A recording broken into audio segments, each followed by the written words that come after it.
Episode of Affordable Housing and Real Estate Investing. Guys, today I got our very own private money lender, Mr. Cory Deeter, on the podcast today and talk about, we're pulling back the curtains, right? We're going to share with you exactly how Cory, as a private money lender, as a real estate investor himself, looks at deals, evaluates those deals, and most importantly, share with you how to present a deal to a private money lender and share even some of the mistakes that he has made, because I truly believe that a man with a giving heart like Cory is going to serve so many people on this podcast that's listening today, because I think you will learn more from mistakes that we have all made, more so than just someone coming onto the podcast and bragging about the 5,000 doors that they have, which I cannot relate with. If I don't know if any of you guys can, but this is why our podcast is different. I want to share with you exactly the team that we put together to help you guys make as much impact as possible in the world. So, Mr. Cory Deeter, welcome to the podcast, man. How you doing today, bro? Hey, I'm doing great, man. I'm doing great. Thanks for having me on. Really looking to share. I'm excited to share some of the trials and tribulations I've had on my private money lending and real estate journey. To your point, I think I've made many mistakes and learned from many. So hopefully, I can guide your listeners into avoiding some of the pitfalls that I've had in the past. Man, dude, I mean, just thank you for just being so honest, because so many people go on podcasts and they only want to talk about the good things, right? But let's take me a little bit back, Cory. Tell me a little bit more about your background and how did you ever get into real estate and lending in the first place?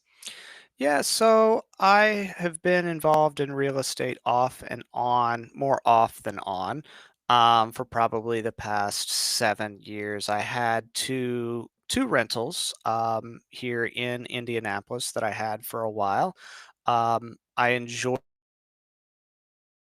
They really weren't cash flowing terribly well, and the market was appreciating, and so I sold them prior to 2020, and made out pretty well with it. And then I took a couple years off, and then started listening to Pace Morby here probably back in 2022 or so.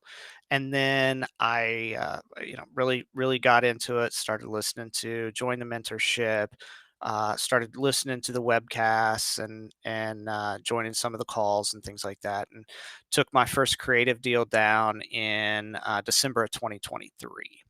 I had some trials and I had some starts and fits with wholesaling. Ultimately, that was not an avenue that worked for me personally, and I decided to become a buyer. I bought the first place. Went all the way up to 5 doors. I had two short-term rentals, a midterm rental, and a midterm rental, a long-term rental, and a flip all at one point in time. Now I'm down to one, and looking for my next deal here. I've learned a lot, so I'll be a lot smarter in what I get. But in terms of my private money journey, that started with a deal that I made with someone that I met over one of the groups. Um, it did not go well, candidly, and I was lucky to get all my money back from that person. But I have also been involved now, since I started that one with. I own a couple of notes. I had your deal, Kent. I also am a member of a fractional club where I'm a lender on multiple deals there. I'm a GP on a, pretty large multifamily down in the Raleigh Durham area as well. Nice. Yeah. Nice. Man, Cory, you've first of all, it's amazing that you've done so much since 2023. A lot of people would just stay frozen, for lack of better words, and never take any action. They just want to keep consuming it, more and more information. So when you got into real estate, you mentioned you did a little bit of wholesaling. What is the myth about wholesaling, you think? Because a lot of people, when they say, "I want to quit my job and go full time to real estate," and then they stumble into this world of wholesaling. What's the myth? What's the misconception there? What do you think that you can share a little lesson? Well, about I paying think your I rent? think if you look at a lot of the social media postings, it's to your early point. It's all about the good times. Somebody with a $50,000 assignment fee, big money assignment fees, and it's, oh, I got this assignment in 2 weeks, and it was no big deal. It was super easy. You hear of people making six figures a month, and then you start looking at their social media, and that's not jiving. You look at the pictures, it looks like they live in an apartment. They are still working another job. It just, something doesn't jive with it. So for me, I kind of I watched and bought into that, and it did not work well for me. I wasn't good with putting the processes in place. I'm not a systems guy. I'm more of a visionary versus an integrator. So that was a challenge for me. I would get leads, and I wouldn't have the time, or um, wouldn't know necessarily how to really follow up on them good, and how to create a compelling reason for them to close. The issue was on me. The systems work. A lot of people do make a lot of money wholesaling, but for me, working a full-time W-2 job, and candidly, I like my job, so I'm not looking to leave my job. And I was hoping to just augment and supplement my income with being able to do some real estate wholesaling on the side. And it just proved to be very time intensive. I had a little bit of, very, very minimal success. I think the other thing that really is challenging now is, you've got the do not call list, and then you've got, if you're calling people with a robo dialer, you can get slapped with a lawsuit. If you're sending text messages to people out of the blue, you can also get slapped with a demand letter or a suit. And each one of those, I think, a lot of people are trying to settle for a couple of $1,000, from what I understand. Um, and it can be even significantly higher than that. So for me, in the little amount of money that I was making, I was paying a VA, I was paying for a dialer, I was paying for lists, I was spending money culling the lists, and or spending time culling the lists. It was a losing proposition for myself. Man, I'm so glad you share that because I really want people to understand, especially if you have a full time career already, your best use of your time might just be focusing on maybe you just become a better employee at your current workplace, get a promotion, and that could be easily that $10,000 assignment check, you will, because that probably would have taken you 10,000, like taken a whole year for you to get the first assignment check, for you to get your whole systems going sometimes. Because I think people do sell the story of I was in it for 2 weeks and boom. That's certainly the exception, but definitely not the norm for most people. And I loved how you made your shift from being a wholesaler to then becoming a buyer. So tell us about that transition, Corey. When you became a buyer, how did you shift your mindset? And more importantly, how did you communicate out to people? Like, what was it something tactical that you could have done? Because I know there's so many people out there right now that have said, I'm going to go into wholesaling. And they're like, oh man, this is not working for me. So, Corey, how did you make that switch? Um, I, I'm going to pause on that one for just 1 second. I'm going to go back to the other part of wholesaling that I found to be a real struggle. When I did get a contract, remember, you don't get paid unless the thing closes. So when I do get the contract, I have a very short amount of time to actually assign that contract. And if you don't have legitimate buyers lined up, people that actually have HUDs or closing statements that they can show you, because if you look over social media all the time, you'll see people posting things like, "Oh, I'm looking to buy, anything under 1 million," and they've got these really large, dollars that they're looking for. But again, when you start digging in and you start looking at their profile, you start thinking, I don't know, it just doesn't seem to add up. This person on the surface doesn't look like they, may have $1 million.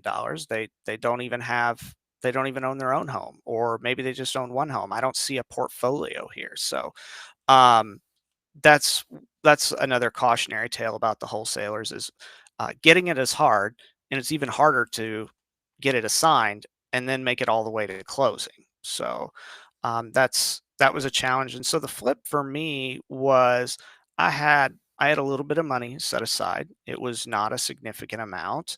And I just decided, okay, I'm going to be a buyer.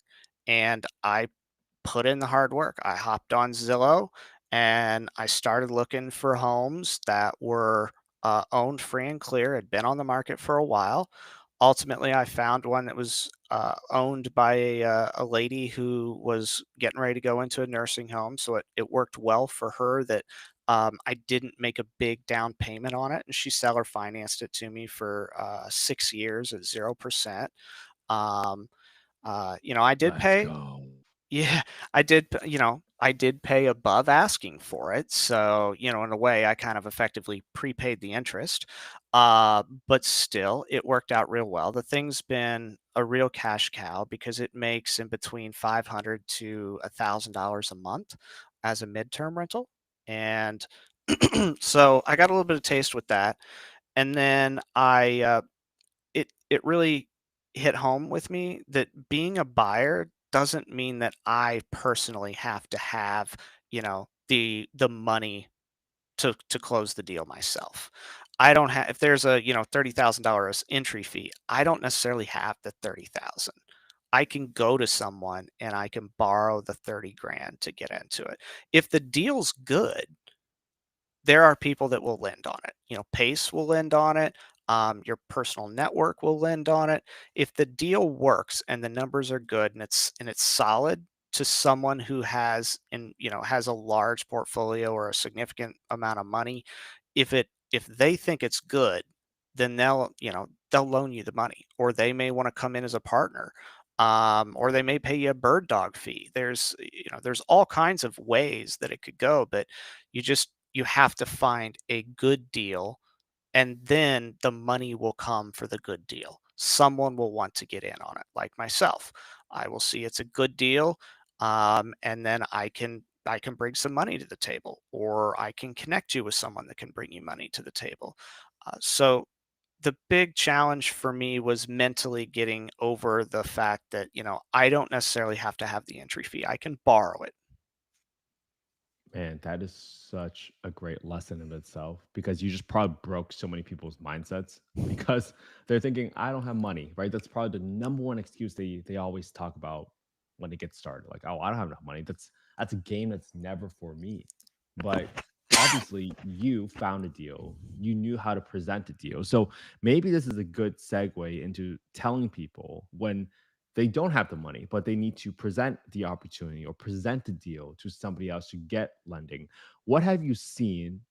Let's talk about what to not do first. Like, how should people not present a deal to you, Corey, or to a private money lender? Uh, don't just lob it over the fence to me. Where you forward me the email and say, "Hey, this is a great deal. Can I borrow money?" I don't lend to someone out of the blue. If I Oh, don't have a God. relationship with you, I'm not lending to you.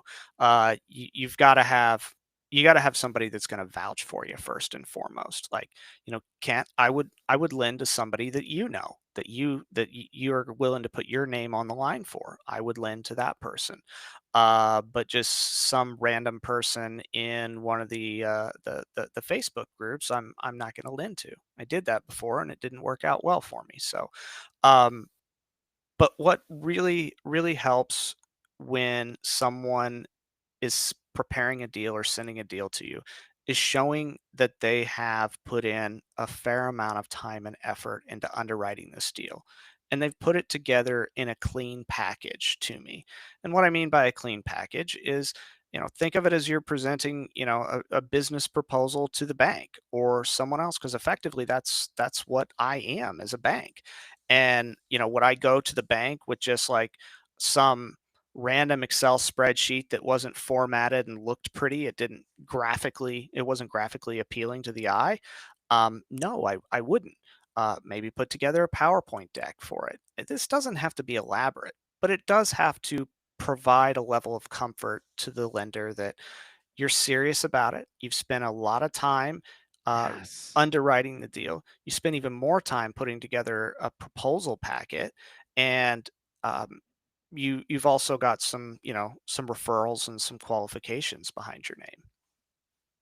Man, that is so good because a lot of people they just write a post on a Facebook post. I Yeah, can't believe how often people just write on a Facebook post like, "Hey, looking for this money," blah blah blah. I was like, no, maybe that's successful 1% of the time, but it can't be more than that. It just blows my mind. So to your point, Corey, the best time to raise capital for your deal is when you don't need capital. You should be out there becoming friends with folks like Corey, understanding what his criteria is, understanding how to present a deal to him. Because you're right.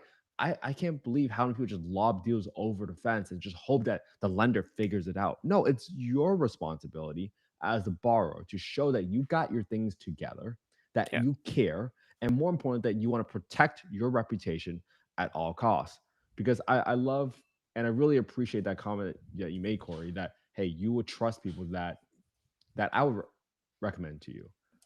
But yeah, now, because of my shift in mindset where I was like, hey, I got to protect my reputation at all costs, I'm not going to refer people lightly because I have in the past referred people to other people where now their capital is at risk. And I was like, I'm never doing that again. I'm never doing that again. And that's a yeah, lesson in itself. And I'm being very honest, very transparent in here because we have learned these mistakes. And sometimes you want to assume that everybody is on top of their game. But in reality, even when they present like they're on top of the game, they might not be. Or they're just things that they cannot anticipate. And you have to be really, really careful about who you refer over to other people, especially yeah, your network, especially your private lenders, etc. exactly. Yeah. Your Man. network is and your reputation is absolutely critical in the lending game and the referral game. So, Corey, let's keep moving on because you did a couple of projects. You had some short-term rentals, you had midterm rentals, you had Yep. flips. What obviously that's three different strategies almost, right? What did you like about each one and would you recommend that strategy to other folks? What are your thoughts? Um, I mainly, I'd like to say that I had some great methodology behind why I did all of these things and, had short term, midterm, long term notes, GP deals. Um, but but frankly, there's not a great methodology around it. I was interested. I wanted to take action on it. And so I did take action. Did some of them turn out great? Yeah. Did a lot of them turn out not so great? Yeah, they did. I'll talk about my short-term rentals. So Let's do that. I had two doors in Houston, Texas. It was a rental arbitrage deal, um, and they were not in the greatest of areas. It was a remote market for me. I didn't know the market well. Now it was close to NRG Stadium, so there was a lot of event traffic for concert. We got a lot of event bookings, just weekend Got it. bookings, concerts, games, whatever. Um, but it was not in the greatest of areas. So the clientele that I attracted was not, was not high end clientele. I'm pulling $200 a night basically, and the clientele that you get at $200 a night is not the clientele you want. It's those are the people that are always looking for a freebie of some sort or nature. They're gonna find a random hair or plant a hair and say they found it. They're gonna get their cleaning fee waived. Even if you say no, Airbnb's gonna, basically roll on you. And they'll give the person their money back. Uh, they ask for some really crazy things. Um, and then, to top it all off, to go back to the clientele, I had an incident where someone drove their car into the house. Oh my goodness. Yeah, yeah, for real. I got it on. So that was actually the quickest Airbnb payout I ever got for damage because it was all on my Ring camera. So Oh. Yeah, it was, the renters, and then they had some guests over, and, they were drinking on the front porch, out in the driveway, getting loud. One thing leads to another. Words are exchanged. A man strikes the woman who's the driver of the car in the face. Fight breaks out, and then I thought it was all done with. Well, the woman who was in the driver's seat of the car waited until the man that struck her in the face got onto the front porch. She put the car in drive and tried to run him over. Missed him the first time, put it back in reverse, and then drove after him again. So, you know what the renter told me the next day? What? He said, "Hey, we accidentally bumped the house, just like a little bit of damage. Shouldn't be a big deal." And so again, I'm in Indianapolis, and this is in Houston. So I send my handyman over there, and he was like, "Dude, this is not minimal damage. This is a 1,500, 2 grand type deal. They had knocked the post down that held up the overhang. The door was damaged, siding was damaged. It was a whole thing. Um, and the place was down for a week. I couldn't rent it. Airbnb is not going to reimburse me for what I lost. So yeah, that the short term did not work well for me. And it kind of shows, like, at the end of the day, your location still matters because, to your point earlier, hey, where's your property? Where is it? And I think back then, people just thought Airbnbs were just going to be a piece of cake where Yeah. everybody was making money. Hey, if you buy something, you can make something money right away. But if you don't set yourself apart and attract the right clientele, you quickly lose. No matter how you underwrote the property, you quickly lose all the reserves that you might have planned for or might not have planned for, quite honestly. Because who I bet no one ever goes in the deal thinking like someone's gonna get into an altercation in the front of the porch and they're gonna drive out a car through My living room. Yeah. what? Oh my goodness. Yeah, and I fell for the hype as well. I thought this was going to be easier money, and it was definitely not. Um, and so, e- unless you have a very what my perspective is on short-term rentals is, unless you have a really unique property that is distinguishable from all of the other places around, I don't know how you can make great money. um I look at like condos on on Airbnb or any of the other platforms. I look at those, and I think to myself, how do those people distinguish their place from the one that's next door, the one above? I mean, literally it's the same building, same layout. The only thing that's different is the finishes, and they may have updated it last year, and the other place down the hall is, not been updated in 8 years. Do I want to pay, for me, is it worth it to pay money to have the nicer furniture than the place that has the okay furniture down the hallway? For me, the answer is no. For me and my family, we place more value on experiences than the hotel room. Absolutely. So we will stay in the less desirable place and use the money that I would have paid for the more desirable place to, take a helicopter tour, go karting, whatever like that. See, and that's a great perspective to have. And I think so many people just assume, like, oh, I got this beautiful place, I got nice furniture. Everybody's gonna be lining up for this. But they always forget to think about the perspective from the customer. So, man, those are such great lessons on the short-term rental space. And I'm glad you were able to try a little bit of everything. So let's talk about, so you had the flip, you had the short-term rentals, you had the midterm rentals, then you Yep. also became like a GP in a multifamily deal. hmm Tell us about tell us about that structure. Like, what does it mean to be a GP? How do you invest into a deal, something like that? Yeah. So, in terms of investing, I am a qualified investor. For folks that are qualified investors, There's certain requirements that you have to meet to be a qualified investor, but in short, it means that you're a more sophisticated investor for what that means. And so you'll see more deals that are unique that come across to you, such as becoming a GP in a larger multifamily deal.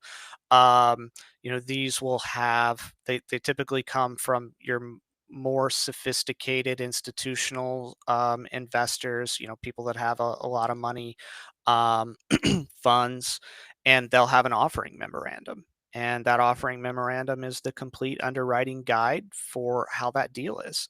And you are expected to know, review, understand, perform your own due diligence based on the information that's in that offering memorandum, and reach your own conclusion as to whether or not it's a good deal.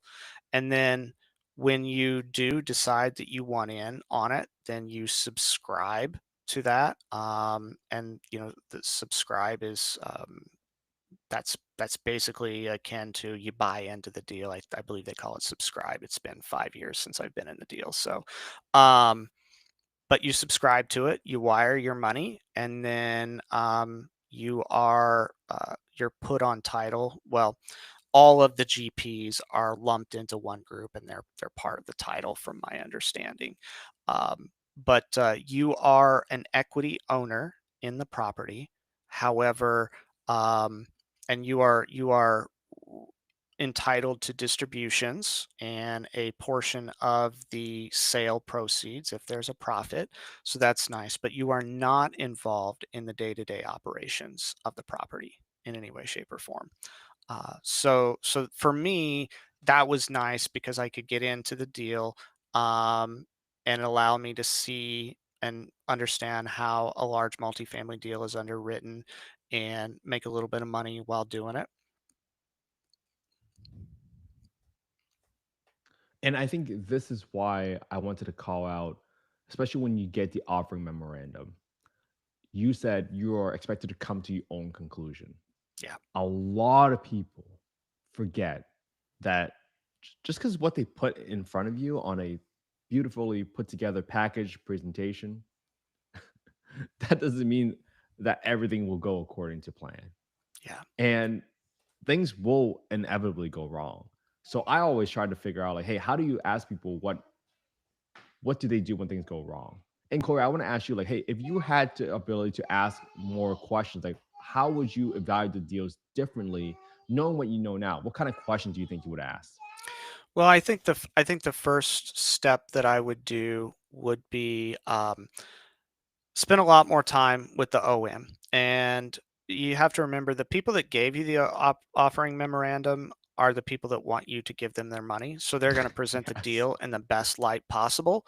Um, and so you have to take a look at some of their assumptions and run some numbers on your own. You go to Google, take a look at that. Is that zip code a good zip code? What's the crime there? Are people moving to that zip code? Do they have new industry, new jobs opening up there? Or did a plant just close there? Then 1,000 people lost their job. Those types of things don't make it into the OM, and that's where you, as a qualified investor, or really any investor, needs to spend some time and understand that. um, and then you can go and you can ask the GP, the person that's selling the deal. You can ask them questions on this, just like you would any other borrower. You can ask them to understand more about what their experience is. You can ask them for referrals. You can ask them all kinds of questions to gain an understanding of what their experience and expertise is. But keep in mind, just because they have a lot of experience does not mean the deal is going to work. Um, you really have to understand that market. You've got to understand what they're bringing to the table. What is their plan to ultimately raise the rents so that we can get more on the exit? And how long are they going to raise the rents for? And most importantly for me, is what happens if the cash flow does not hit the target estimates that they have in in the offering memorandum. Are they going to stop making distributions? They can. They can stop making distributions to you and hold those until the end, until they sell. So you could theoretically go years without receiving a distribution. And in fact, I have on this particular deal. Um, it has not gone particularly well. Um, do I think it will turn around? Yes, I think it will be profitable in the end when we exit the deal, but they had to bring in another GP, so they had to bring in more institutional money to make the deal. About 2 years into the deal, to make it more viable. Um, and I have to ask the question: is if you bring in this GP, does the money that the GP bring in, does that dilute my percentage of ownership, or does it dilute the GP's portion of ownership? Because the GP and LP are two separate, buckets in terms of the money and the ownership. And if they bring in a GP and it dilutes my bucket plus the GP's bucket, then it's not as great of a deal. And that can happen It does. almost overnight sometimes Mhm. even. I didn't even know. And that's crazy. I mean, so you have to remember these are institutional investors, so they're going to send you things on a monthly basis, maybe a quarterly basis in a lot of cases.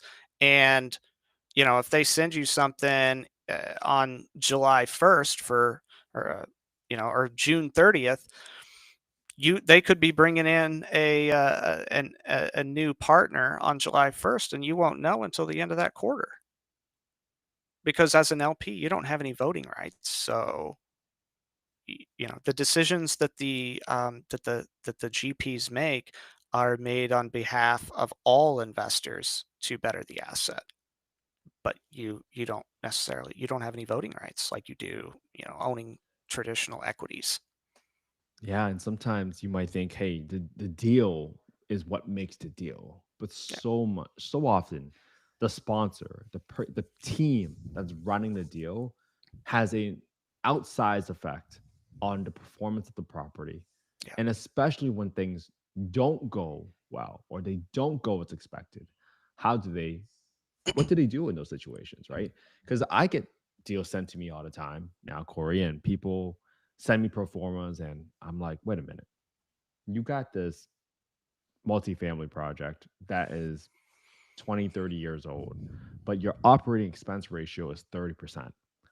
And I just ask, how's that possible? It's 30% is typically what you see for operating expense ratios when you have a new construction, like hmm brand new multifamily ground up, like brand spanking new. yeah, So just things like that jump out to me. And when I ask a question, sometimes people just say, "Oh no, we just took whatever the expenses were from." I was like, "Wait a minute, show me you had thought, you put thought into it before you just say, oh, this is what it was." Like I think for any sort of investor out there that don't know what they're doing, they might have said like, "Oh, okay, that makes sense." But if you just ask two or three levels deeper on your questions, you will quickly figure out what they are not telling you. And I can't yep, emphasize this enough because, like you said, Corey, everybody will give you the deal presented in the best light possible to get you to invest with them. yep. I always ask, hey, what are you not telling me about the deal right now? Oh, that's a good one. Because that will quickly tell me two things. One, whether or not they want to hide something from you. And two, how do they respond to just a slightly more difficult question from you? Because hmm guess what? When you have that question later down the road about, hey, am I going to get diluted with you bringing this new GP? If they can't answer that question, they're going to have probably an even harder time answering that question when things get tough. Yeah, yeah. I would agree. And I think, particularly in the multifamily space, really looking at the operator of it, what is their experience, um, and what does their current portfolio look like? How spread are they? If you've got a GP that's got 5 different properties that they're managing, and they're each 200 doors in each property, that's 1,000 doors. Yes, they're going to have on the ground management and things, but that operator is still, that's the CEO effectively. Um, and how well are the other deals doing? You can ask for information about the other deals in the current portfolio. I'm not as interested based on my experience. I am not as interested in the grand slams that you did, last year, 2 years ago. I'm not interested in those. Oh, such a Market good was point. different. I'm interested in what's on your plate today and Oh, how so many good. doors are you trying to manage, because again, unless you've got a good management structure in place and you can show me like, oh yeah, I'm accustomed to managing, 5,000 doors, but I recently sold X number of properties, so I actually have less on my plate now. And I plan to have less on my plate for the next 2 years while we get this thing stabilized and increase the rents. And so it's okay to talk to the GP and the operator and get background on them. That's just as important as the numbers of the deal, because ultimately the operator is is the person that's going to make or break the deal. They're the ones Oh, that are they're the ones that help determine how much should we charge for rent. What's our marketing strategy look like? They're not in the day-to-day weeds, but they're making the most important decisions on the viability of that asset. and that is so good because I mean, this has just turned into like a master class of lending and investing in general. Like this is so good because see now we're getting deep. Now we're getting into the meat and potatoes that Yeah. no one ever talks about because we talk about the real problems that people face. And let's take the deal that you and I did together, Corey, right? Yeah. So I borrowed $45,000 from Corey at a 10% interest rate. So 10% isn't like the most outstanding interest rate you're going to get Nope. in the market. People ask for 12, 15. I've seen people ask for 20% interest, to be honest with you. And I always just thought, like, how do they make that work? Like that seems almost too good to be true, sometimes, to be honest with you. But hey, that deal, when I underwrote it, I was like, hey, I'm gonna take this 3 bedroom, 2 bath property. I'm gonna take 45 grand from a private lender and I'm gonna convert it to a 4 bedroom, 2 bath. And I'm gonna rent it out for X amount of dollars. When I finally got the refinance done through the BRRRR strategy, for those that don't understand what the BRRRR stands for, it stands for buy, rehab, rent, refinance, and repeat. The whole point of that strategy is for you to be able to recycle your capital over and over so that you can build equity. Maybe you don't have that much cash flow after you refinance at a higher rate, but you essentially got a property with very little money out of your pocket after the fact.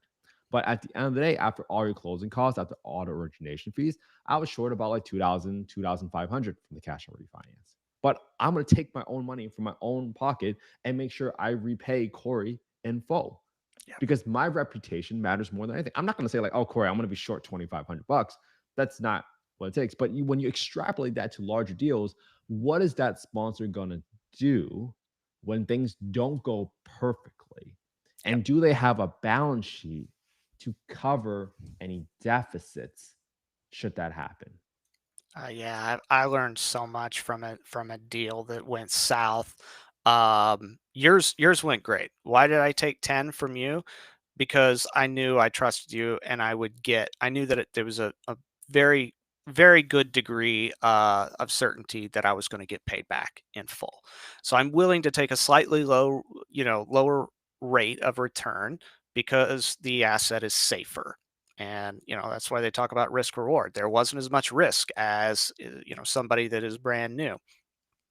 Um, you're right. I do see people charging some exorbitantly high interest rates, and but I think that is a challenge for me in a couple of ways. One, I don't want to run afoul of any usury laws. So Mm, states cap how much you can charge in interest. I don't want to enter into a binding legal contract that says, "Hey, I'm actually breaking the law by this," because from my understanding, and this is my understanding, so I could be wrong. Take this with a grain of salt, but effectively, that contract could potentially be called null and void because it wasn't legal to begin with. You're charging them higher, significantly higher interest rate than the state law allows. So that was that's something that I've always thought I should really be cognizant of. And then I really have to wonder how these deals flow with cash flow with the 14% interest rate on it. I struggle to find a deal that I can get to flow when I'm getting a DSCR loan at 8-9%. Right. So how is this thing going to work when the interest rate is almost twice? I just don't know. I don't see it. And I would rather the most important thing to me, because I lend out of my self-directed IRA, is preservation of capital. So I'm not going to need that money for a while, but if I take a 50K hit, that's going to take me a very, very, very long time to recoup. I think a couple of things that I learned on a deal that went south that I really want to make sure that your listeners understand is, um, do not sign a non-recourse promissory note. There are people that are out there that are trying to slide in that there's that basically if they default, you can only take the property back. Well, I don't want the property back, because one, I'm going to have to go through foreclosure. I'm definitely going to have to pay an attorney, whether the lender willingly and easily gives it back to me or not. I'm going to have to spend money on that somehow or another, because I'm lending to someone in a state I don't live in. So I'm either going to have to travel there, or I'm going to have to pay somebody. And if I got to pay somebody, it's going to be a lawyer, right? Um, and then what do I do with it once I get it, right? So I don't, I may not want your place. Yeah, you have a place in Hawaii. That's great. Well, I don't. I don't live. I live in Indiana. So how am I going to do this? They're 6 hours behind me. Um, that doesn't mean a lot to me. So now, if now I've got an asset that I'm responsible for, I got to manage it in a market I don't want to manage it in, and I got to figure out what I'm going to do with it. And most likely, you're a second lien position, which is going to make it difficult for you to get your money back, because a lot of these properties are over leveraged. And you don't know how many liens there are on a property, because what we see in the internet groups is, you know, people can become a third, a fourth lien. They may think they're second, but the buyer or the borrowers convince them, hey, you don't need to record this. If you record this, then it's going to cause a due on sale on the first, and it's going to blow the whole thing up. That's what happened to me. I fell for that, and ultimately I was able to recoup all the money. I was very, very lucky, because I spoke to an individual um, shortly after I had gotten paid, and she lost 120,000 to this particular individual. And she she she doesn't know what's going to happen with it, and I don't either. So I feel terrible about that. Uh, eh, and this person just they were not honest with us, and I think you really have to look at and understand your borrower's personal financial setup. And a personal guarantee is worthless if they don't actually have assets to back it up. So just because I sign a personal guarantee for $1 million doesn't mean I got $1 million in cash laying around, or $1 million in assets. And even if I do have $1 million in assets, those are probably already encumbered by something else, like my house. The bank has a first and a second on my house, so cross that off the list. Cars, well, banks got a lien on the car. So just because I have assets on paper doesn't mean that I'm liquid. And I think that's something that someone has to understand. Just because someone is a millionaire on paper doesn't mean that they can afford to pay you 60 grand in cash, because they didn't pay the deal. They didn't pay the note when it was due. Right. And there are homestead protections, right? Like you Hmm. can't go after someone's primary home. I mean, again, this is not investment advice. We're not giving any legal advice out here. We're just No. sharing with you real life lessons that we have learned from the past couple of years of doing this. Yeah. And I never try to put myself as the number one expert in everything. I've just been so fortunate that I've been around enough friends like Corey that have shared their lessons with me. And that made me a little smarter and a little bit wiser whenever I'm out there looking at deals, looking at and evaluating potential deals, because everybody says it's a deal, but Yeah, that what does that even mean? Because a deal for you might not be a deal for me, and exactly. it's kind of crazy that people are out there charging 14, 15%, and like Corey said, we don't. I have no idea how they're making money, and honestly, you do want your borrowers to make some money, because how are they going to pay you back Yeah, if they don't make any money? exactly. I definitely want them to be very successful on it because that's going to make me successful as well. And you look at the margins on some of these long-term rentals, you're talking 125 bucks, 100 and, less than $200 a month in net cash flow. That's pretty thin. That's 2,400 bucks a month, or $2,400 a year. If you have an air conditioner that breaks and you got to replace that, that's going to be more than 2,400 bucks. How's that borrower going to come up with that money, right? They're going to borrow money from somewhere else, maybe put it on a credit card, which, remember, they gave you a personal guarantee, but yet they just took on more debt and they don't have any more assets. So, you know, your position gets further diluted and makes that guarantee even worse. So, I think another word of advice is, if the borrower is telling you not to record your lien, walk away. It is not worth it, no matter how famous they are in any of the groups. They're a leader. They may have 100 doors, and that's great. Someone has done that for them, and it's 100 doors. But my risk tolerance, and my desire to preserve my capital says, if I can't do the activities that a normal bank does, I'm not going to do it. Normal bank, you get a loan from them, they put a lien on the asset. So if I can't record my lien, then if they go into foreclosure, I'm going to be left holding the bag. Or they could take they could be another lender in front of me that I don't know. This person could be leveraged 125% on the deal, on the home. I'm now third, fourth lien. I'm not recorded, so I have to caution everybody that if your borrower is asking you to not record the lien, walk away. And as soon as you get that deal closed, make sure that title company has sent that paperwork off to get that lien closed. And do not ever send money directly to the borrower. Yes. I did in this case, so I'm going to be honest with you. I told you I'd tell you the mistakes I made. I wired it to the borrower. I was lucky.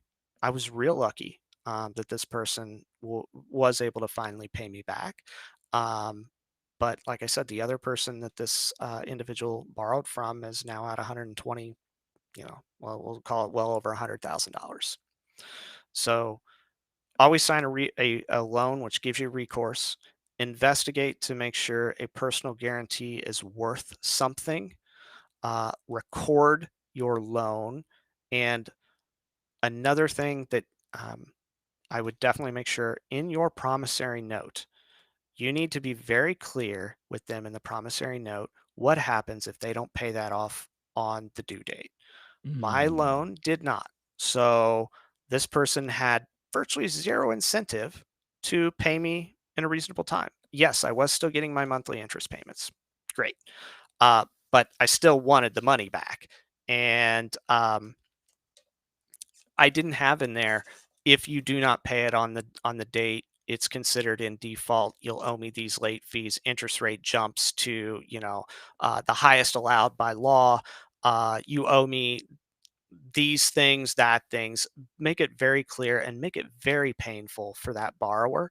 Because one of the things I heard from my borrower when they were supposed to pay me back was, well, I'm talking to people and the terms that they're offering me are just not very good. And it's like, well, you owe me this money and you're like walking away from the money that you owe me because you don't like the terms.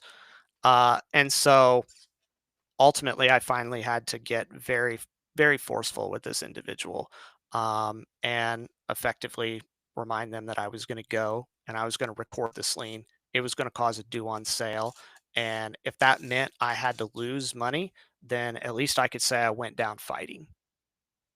Yes. Oh my goodness. I Yeah. can't believe they would say something like that.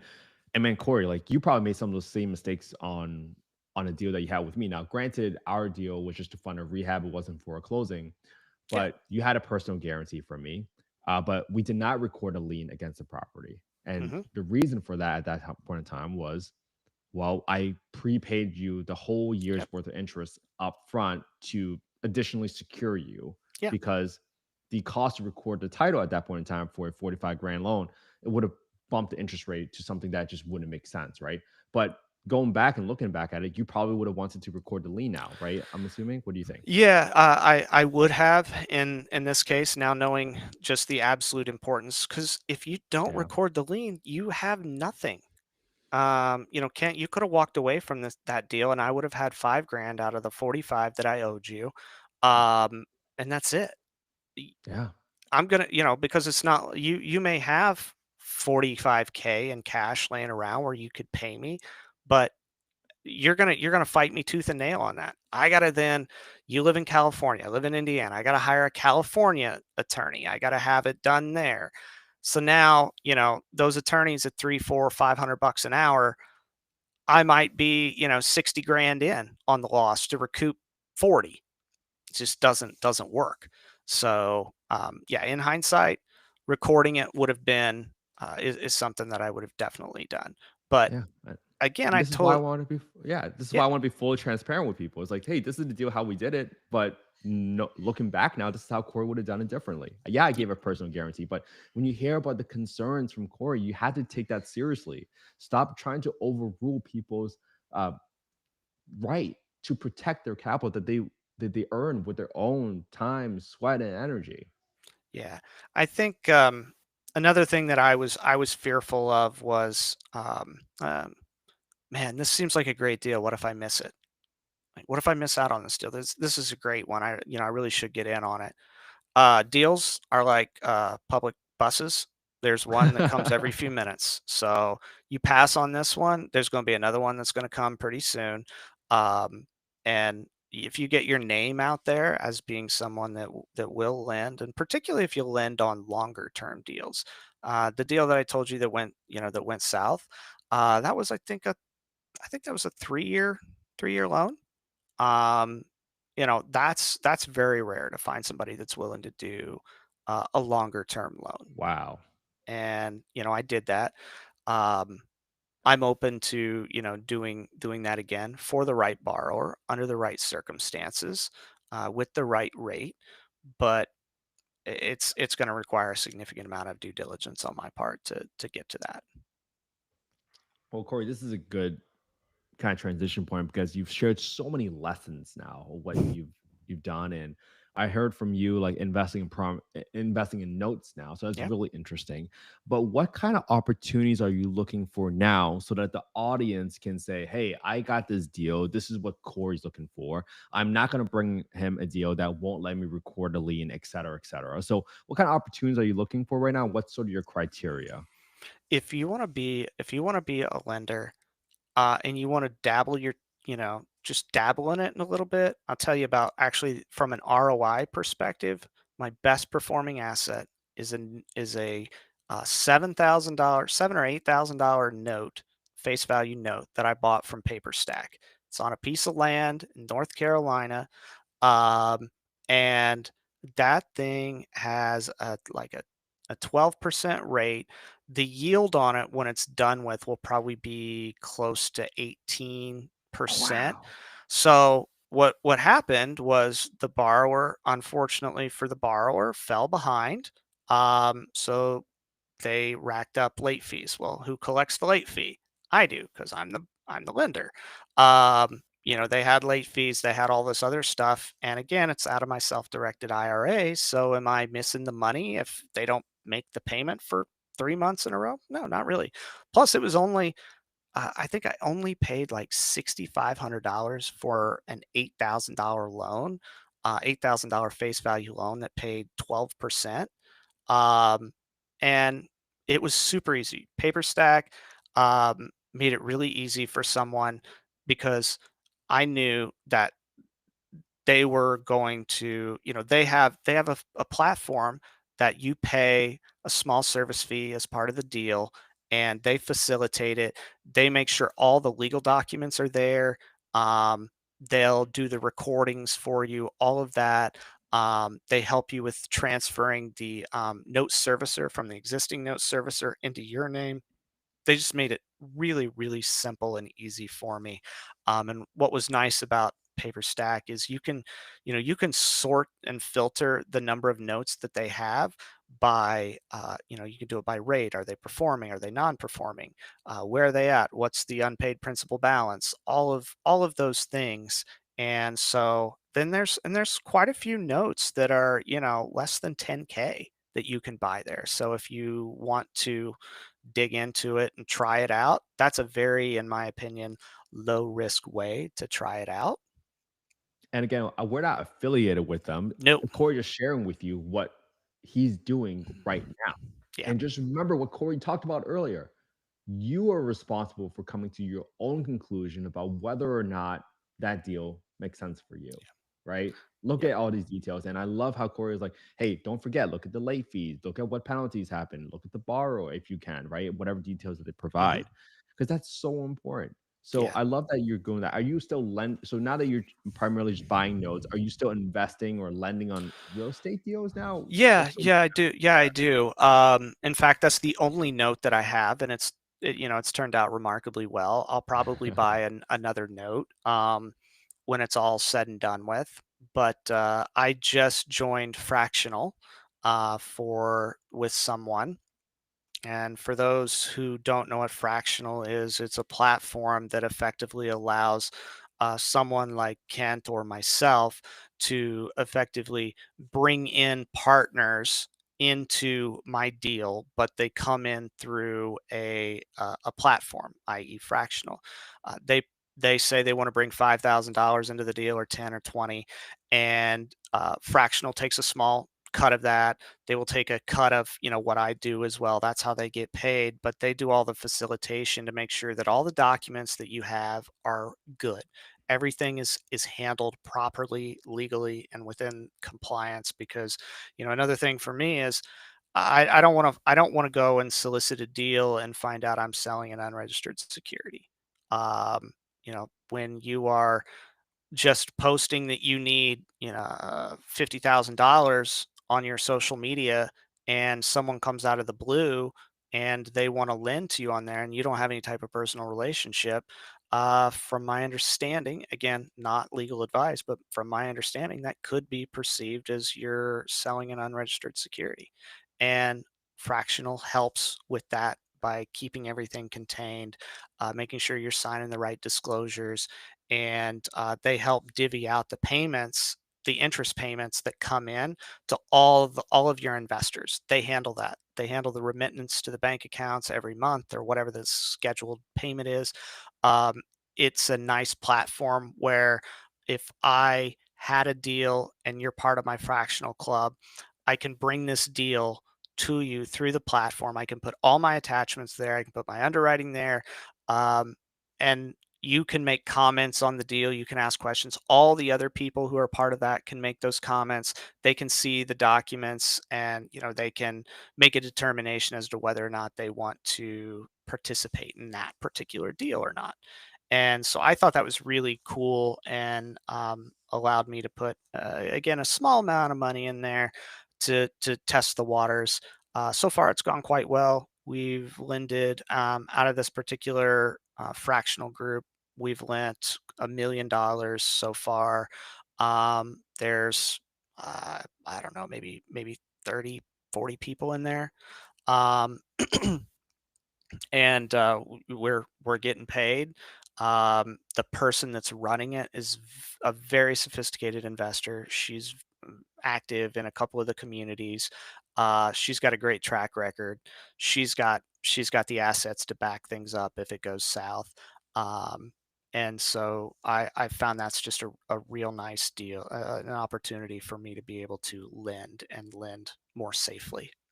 Yeah, I love that. That's so cool. And when you told me about fractional, I was like, oh wow, that seems like a much more straightforward way to start Yeah. a investment club. I think that's kind of Hmm. like the term or akin Effectively, to yeah. what kind of what you guys talk about because you get to vote on deals, etc. That's so much, and I'm careful to use the word better because it depends on your situation.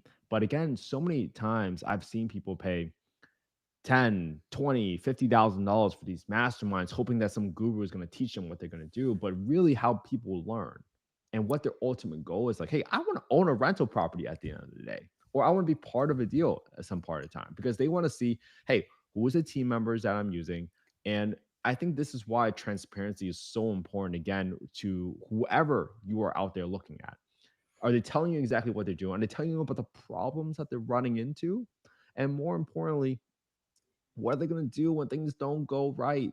And that's so important. This is why you got to have transparency. So if people are willing to share the team with you, like, hey, this is my HVAC guy, this is my plumber, because now you can tell what their intention is. Some people Yeah. might be like really close guarded, and they're like, I'm not going to share with you my team because then you're not going to need me anymore.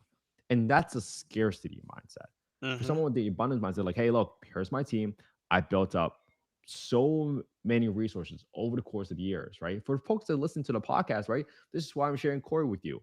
I brought in contractors from Detroit, Kansas City, Atlanta for all, so you can at least take the first step because I know how hard it is and how scary it is for you to go out there and try to build your own team. Hmm. And at least if you know one contractor, then you know how to take the first step. And now you can just compare that contractor with other folks, right? You can compare how Cory evaluates deals with other folks because Cory has looked at hundreds and not thousands of deals already. And you can at least understand from him his perspective, like, hey, he's learned some lessons now. So he probably knows better than what I'm doing, especially if this is day one for me, Yeah. joining a mastermind community or whatever it is that has zero promise of you actually getting a deal.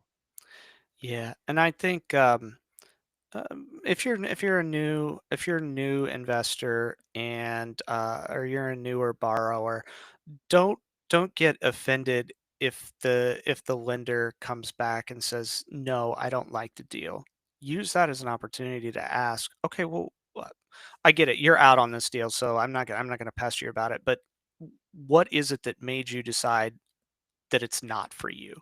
And what could I do differently? What do I need to look for so that I bring a better deal, whether it's to you or to some other potential lender on down the road?" And I'll tell you, personally, I don't like this location. I think your occupancy rate is not in line with what Just I googled average occupancy Yes. rate there, and you've got 70%, but then the market data shows that like most of these places at best are like 55%, 60. So there's a mismatch there. And I didn't see anything in their packet that led, that talked about why there was a mismatch on that. And obviously they can't think of everything, but if by having that conversation with the lender, if he just said, "Oh, I don't like the occupancy rate," you'd be, "Oh, well, actually, I looked at that, and here's the reason why the numbers in Google are currently skewed because there was a big factory that had just opened up there. There was a lot of construction workers that were there for the past year and a half. That construction project is now over, so subsequently it's down. It was a one-time event, but if you look 2 years before that, you'll see the average occupancy rate's 55%, which is where I'm at. And oh, okay, well, cool. You thought about that well. And at that point, I'm like, all right. So this guy's really thought about some stuff. Well, all right, kick it back over to me. I'll take another look at it, and then I might be willing to spend a little bit more time on it. So just because I said no the first time doesn't mean that I'm necessarily a final no. It could just be a no, not right now, or it's no because I have I don't like what I saw, and you have to get to the bottom of what I didn't like. And then, you have a response to that. And you may not have a response to that. And it's part of being new. And so you're like, okay, great. I'll make a note of that. And so the next time you send a deal, you'll have sent something in your packet that talks about why the occupancy rate for this one is, correct, even though what you're seeing on the internet is incorrect. Man, that is so good. I mean, you broke it down perfectly in terms of how to look at a deal, looking at the person, right? First, then look at the numbers. And more importantly, you looked at the assumptions, right? The logic behind it. I can't tell you how many times I've had people just put 5% rent growth assumption. I was like, where's this coming from? I was like, most markets are not seeing rent growth right now. They're like, Yeah.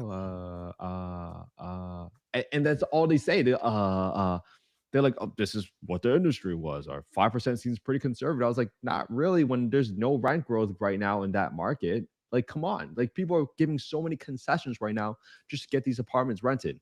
And you're going to give me 5% rent growth year over year for the next 10 years? Come on, that doesn't make sense.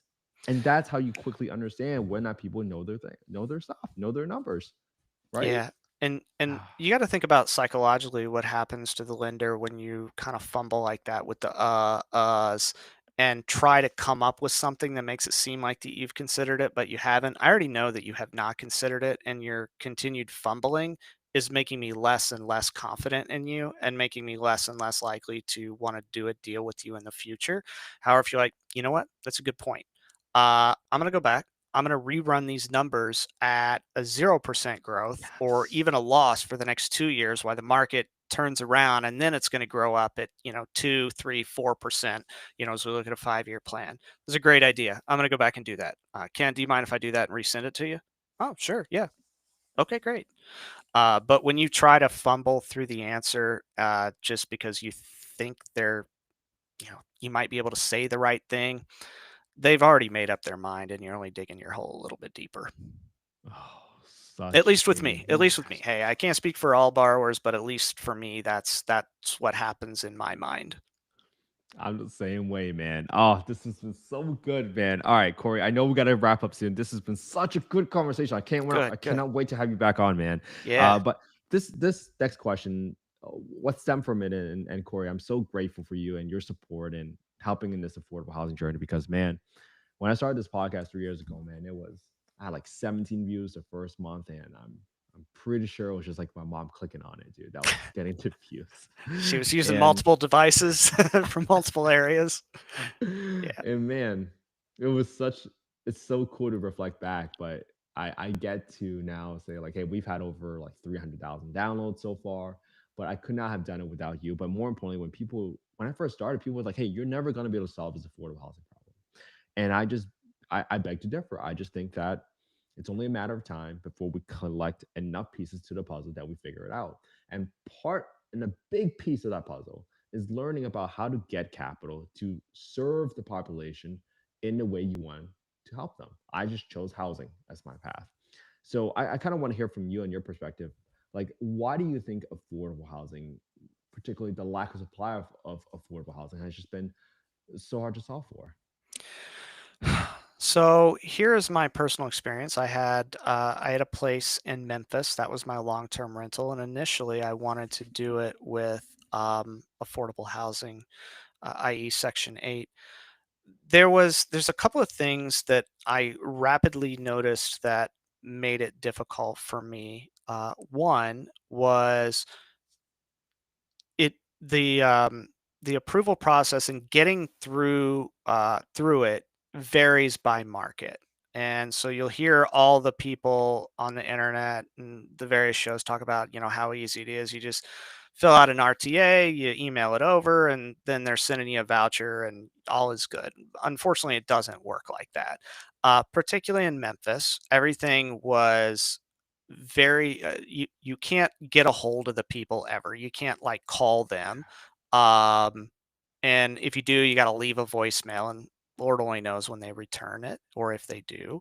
So just getting through the process or even getting started on the process was hard for me. I think I went through three different borrowers that or three different prospective renters, and I couldn't get a single one of them through. And part of it was my side, part was the renter side, and but a lot of it was fell on the housing authority. They were difficult to deal with. Um, the other piece is um, you've got to understand what they're going to be looking for on the inspection. So your house has to get inspected as well. And there's some, real nuanced stuff that they may look for. And it's just like any other home inspector. Inspector A may say this thing's a problem, but Inspector B doesn't care. And it creates more time and more churn, more effort. And if you're managing this remotely, who is going to your house to let that inspector in? Well, it's probably, it's going to be a realtor that may have helped you buy this.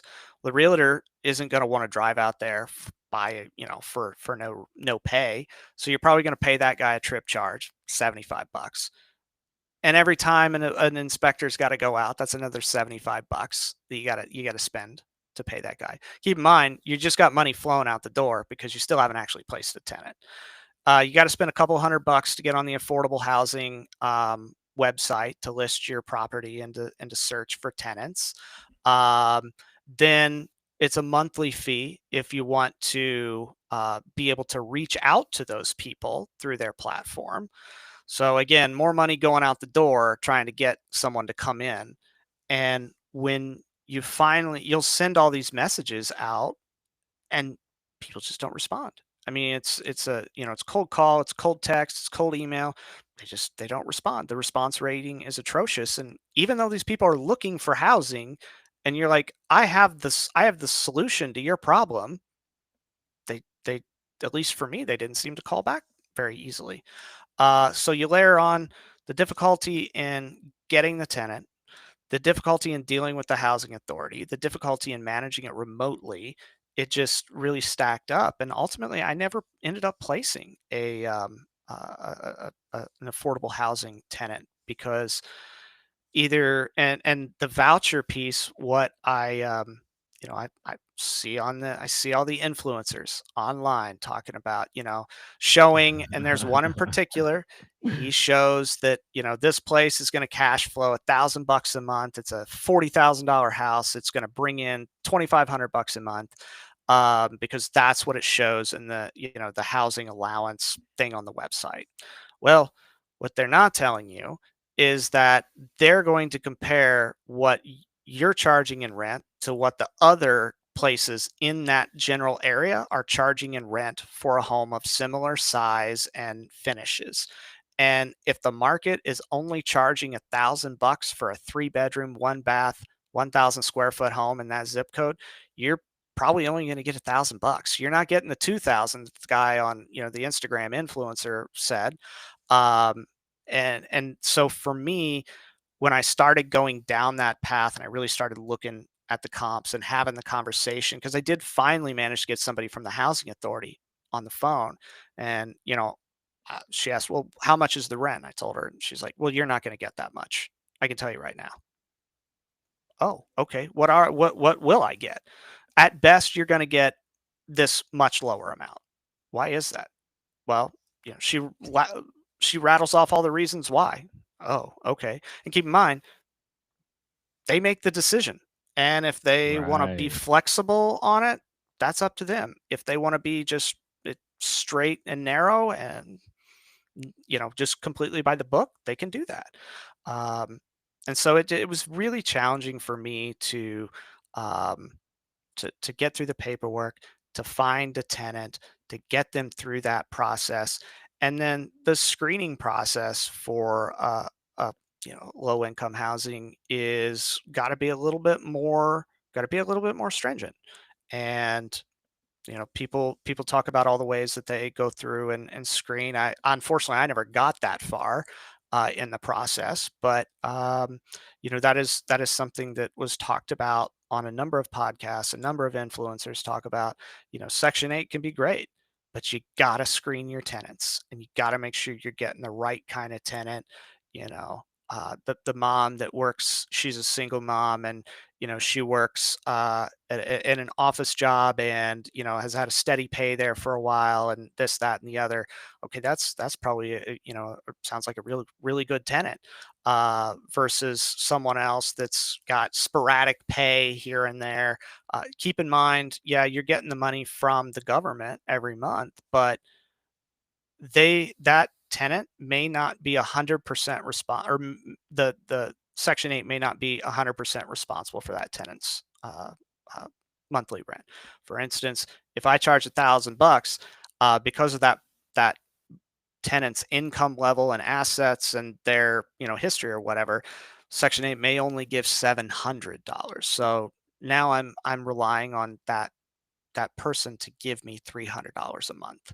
And if you start looking at their bank statements, and every month that bank statement at the ending balance of it is like $95, it's going to be a challenge for that person to make, $300 to me when they have only $95 at the end of the month.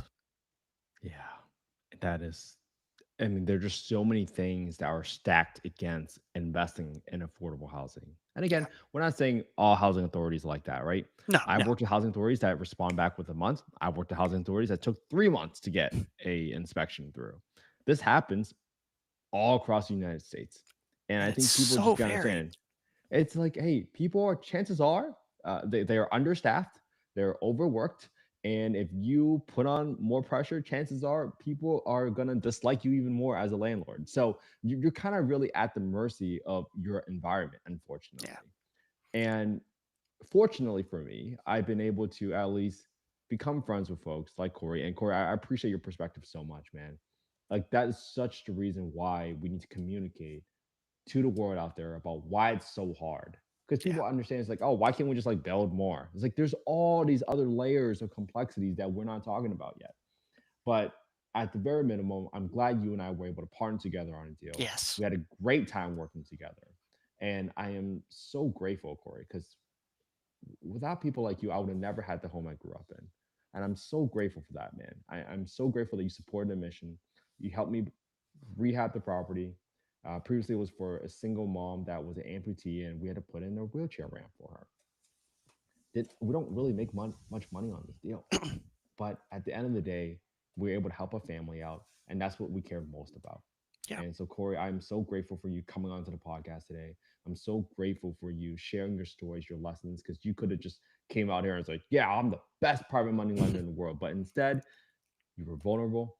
You shared your lessons, and more importantly, someone out there listening right now is going to learn so much from you. I Well, appreciate thank that you. so I much, man. I, I hope others can learn from mistakes that I've made, which I've been fortunate to recover from, and haven't cost me money, but could very well have if I hadn't had the luck that I did.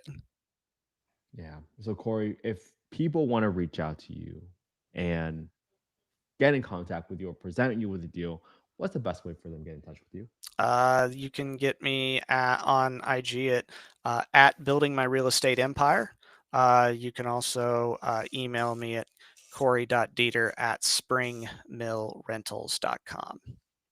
Let's go. And Corey, I just last piece of feedback. I always try to improve, right? Was there anything that you would have wanted me to like done differently in our deal together? Like any feedback you have from you on how to improve? What was your overall experience? 10 out of 10. I give you 5 stars if Oh, you were dude, thanks. a Google review. No, it had everything I wanted, right? So, you're credible. You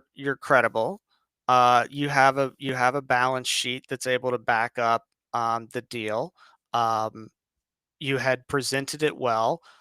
You had a very clear exit strategy for it, a very clear timeline. And you were willing to give me prepay the interest up front, which was, that had never been offered to me. And frankly, I didn't even know that was a thing. So when you brought that, I was like, oh, that sounds like a really great idea. So yeah, let's do that. And so yeah, 5 out of 5. Corey, thank you so much, man. That means so much to me. Seriously. I Good. appreciate you so much, man. All right. I cannot wait to have you back on the podcast Oh, again. can't wait. All right. Looking And forward to it. we are out. Dude, that was dope.